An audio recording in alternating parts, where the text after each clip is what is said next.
nhà trong chỗ ý trường phải sửa đèn nó giờ nó này nó còn thiên gõ o nè lâu ý lính được cho xe nên gõ bé cười cho em xe là quân chế nó nè em xe là sập lên chế thế bọn mình chế đi chán đấy ạ em sẽ là họ sắp cá tàu về thế chắc xe là sinh ra cùng xe rồi chả thế chỉ có sẽ có mua liền thế nào thì xin nó nè chẳng chỉ tông khó này ạ nhưng mà tông của mua đi xem một tàu xem một nó sẽ chỉ tông khoai lên chỉ cho lót cơn gỗ đó nhưng mà sai giờ thế hay là một giá sao này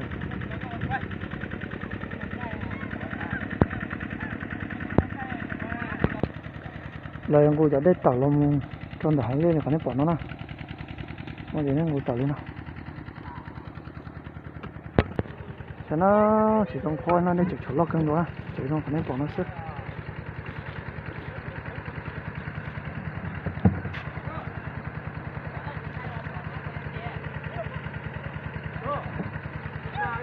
có một cái nó nè còn có lên nó xếp còn có lên là nó còn nó xếp này biết trong có là còn nó có tốt có nè thì có không có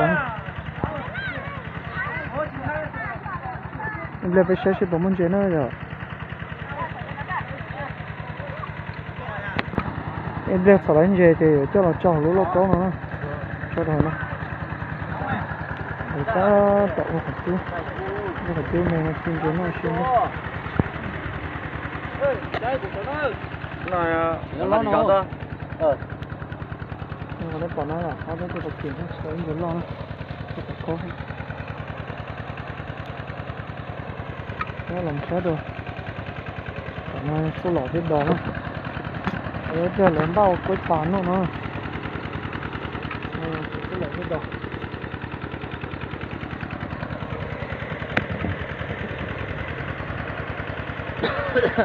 chỉต้องkhó dùng gì thế nó để chuyển bao đặc thế nào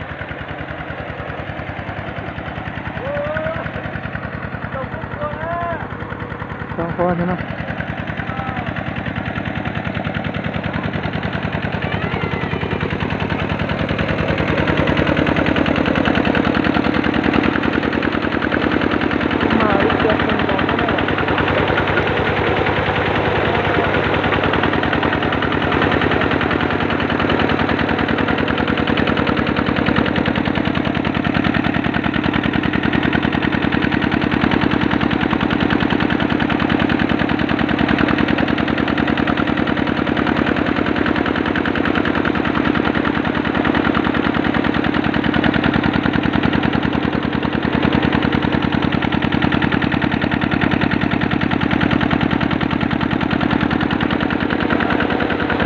bé nào làm thế đâu có chứ có mình gì nó để cho bố mua này à bây giờ mà xe mà chỉ mua nha để nó lên phòng nó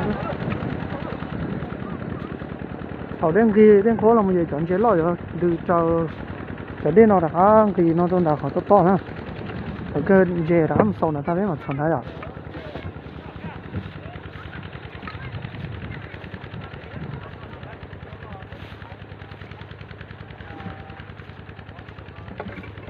nó tập sổ đã rồi hết đấy nào cho được sổ hết bóng năng á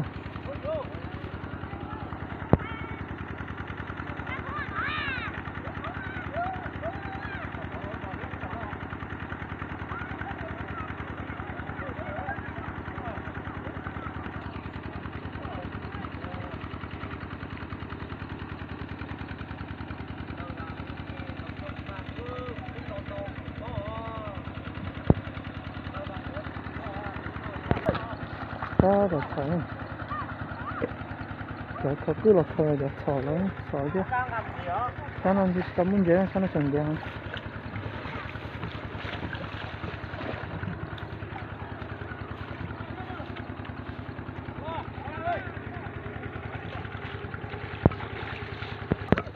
sao nó sổ lấy tuần nào nó ôi đi thế là mua đi thế à đây là cái này đi luôn thì người ta kháng do nó rồi nghe thì ó luôn là chở con chở cho nó chẳng có tiếng khó thế nó đi luôn thì người ta kháng do nó không là được to đi.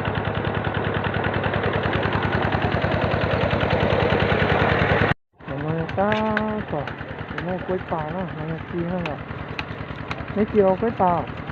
Quấy pà nữa. Quấy pà nó ta tầm ta nó tôi bật khó nó cho quấy pà. Lá à, cái bài rồi, cái lọ của lá thì bật khó. Nó coi có tầm ngoài mó của cái lọ cái xin chơi. Nó là những lọ chứ tụi nó. Tôi cho nó lo ít thế rồi mới cho nó được nó, cái gì mới được nó được nó. Cái gì nó tụi nó làm vui nó chơi đấy, có nó.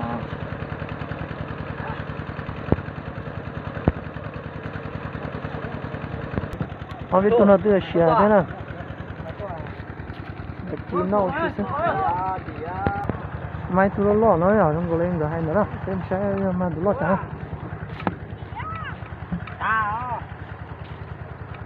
Mà nó tụi nó chở nó.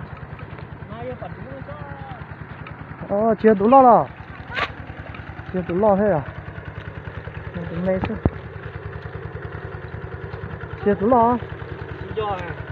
Khó mê hơn chứ hả? Nó đi đâu rồi lúc các bạn ơi.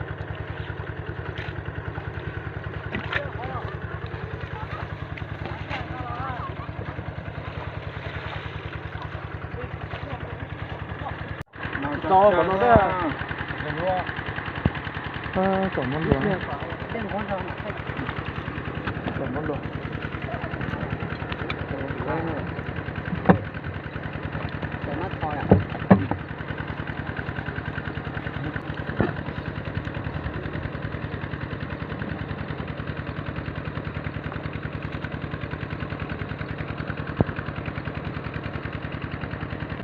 Tỏ lúa nữa rồi. Người ta ra khỏi nước còn nữa.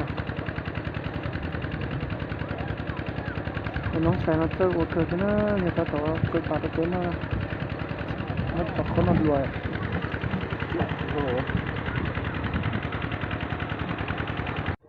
Chẳng ăn nó chảo đi nhỉ, sửa cho nó lấy xe. Mới lùa lấy tỏ rồi. Tới hả chưa? Muốn lùa tới đây được. Ta là cái lục có em gì nữa. Chị nó bắt gì? Tao chỉ gọi lấy núi chung sủng khó chả thấy chim mơ. Coi ở xa đi. Nó sửa đi khỏi nó tỏ nó cái bên là gì trong đó thì nó sẽ cái phải thì nó sẽ nó sụt thế nào mình dùng cái tỏ nó sẽ cái quay hả nó cái quay này thế nào nó chính đó nó có lỗi nó sụt thế này à nó à sụt chứ không ơi nhặt chế chứ để cho chín nó xưa cái còn nó chín nó xưa nó cánh ngoài chả cá hư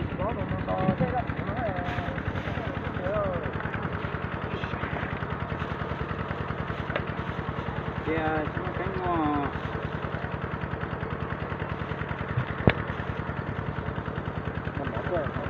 cái nó chỉ một là ao đến rồi nè trời ơi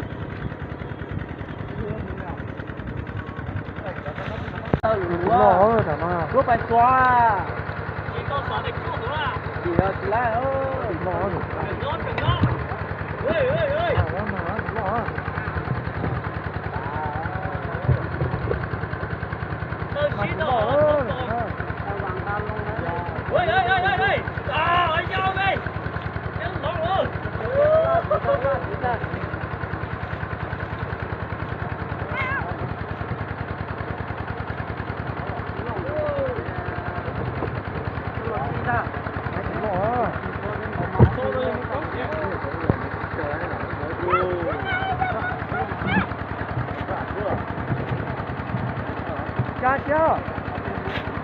cha chơi chơi lò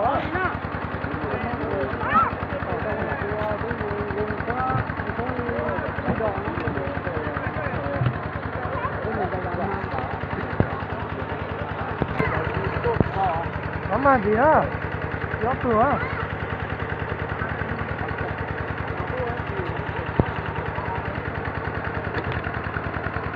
đâu đây thì phải thôi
sau tôi một con nhóc lông trái lông trà chết đâu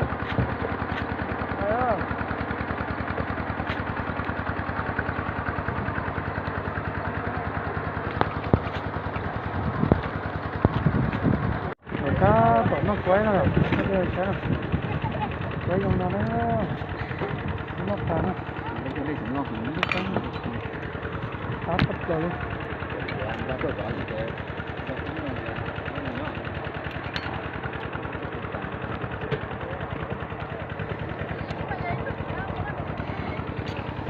nó có chó cả thâu chó mắt chó nó thì đó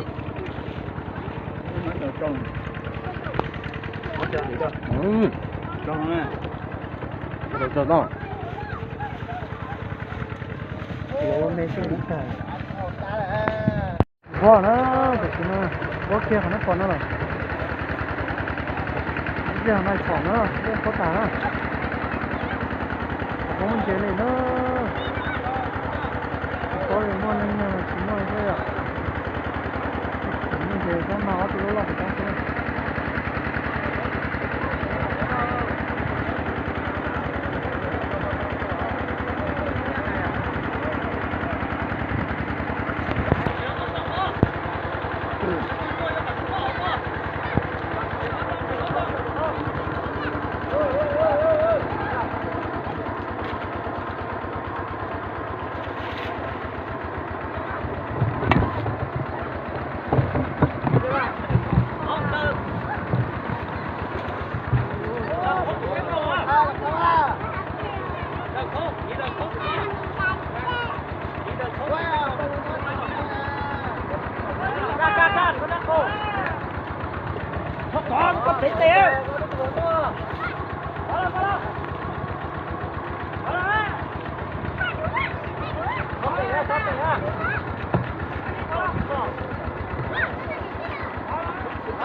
gì ra cho tôi tao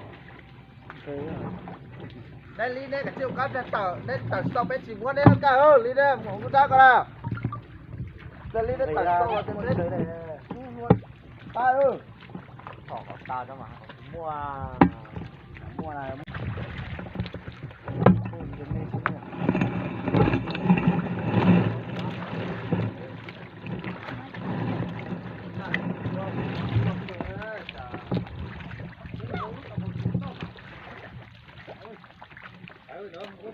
我找办了得了我找好钱呢，我就好呀。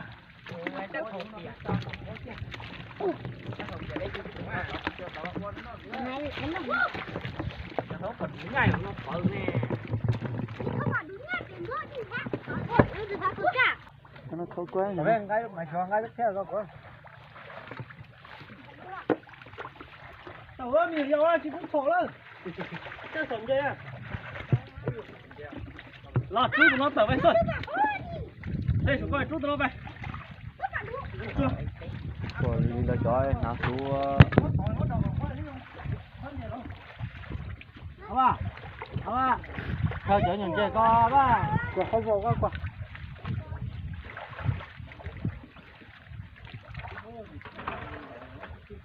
ba Thôi cho bạn. lò này bây giờ yêu là bán tông cứ thò bài kia đấy đúng không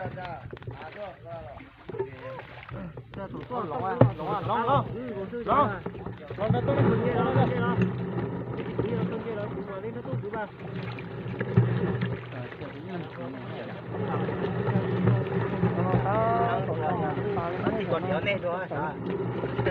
Chị nó lo này à, mình chị nhá, hiện chị cổ lúc sau à ta nó phải trả mà ta thì tôi phá thì nó phải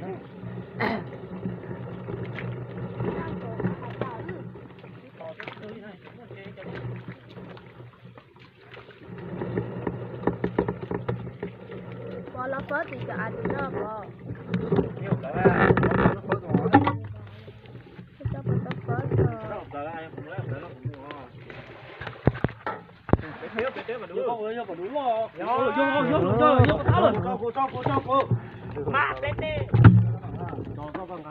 lấy được coi gì phải chịu Lại. và nó tụt tăng có này lại cho nó khỏe nó cái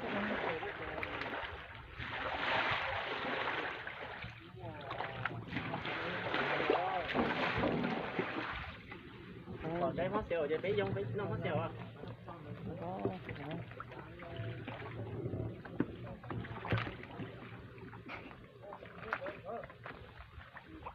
đi bây giờ đi không có tí ba Thì ở mà chỉ biết thọ.